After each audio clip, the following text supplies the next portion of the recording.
President Trump's call with Georgia's Secretary of State dominating political headlines today. In that call, the president talking about Michigan multiple times.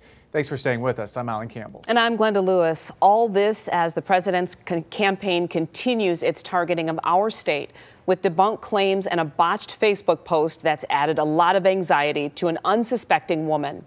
7 Action News reporter Brian Abel shows you what happened.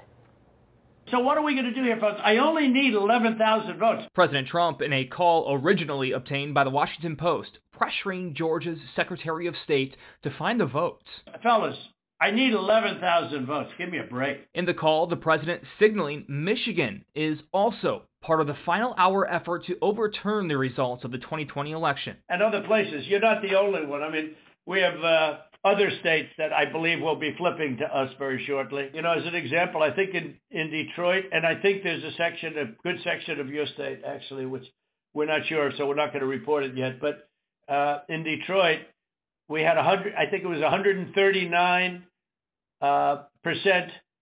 of the people voted. That claim, false. Less than 51% of eligible voters turned out.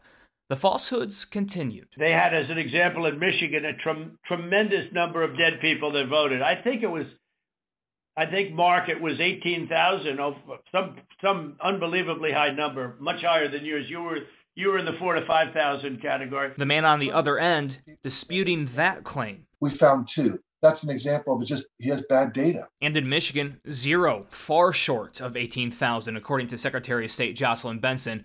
Multiple accusations of fraud by the Trump campaign in Michigan have been thrown out in Michigan courts. It's probably far worse than the Lions in terms of win percentage. So it's one of those things where they had their chance to put up or shut up, and they didn't. With 2 weeks to go until Joe Biden is inaugurated president, Team Trump, in a Facebook post, asking supporters to call Lee Chatfield and Senate Majority Leader Mike Shirkey to demand a decertification vote. 2 problems. 1, Speaker Chatfield is no longer in the state legislature. And 2, the phone number listed isn't his. Hello? That number was off by a digit. The 28-year-old woman who now lives in California getting bombarded by phone calls and text messages. For 7 Action News, I'm Brian Abel. Brian, thank you. In the comments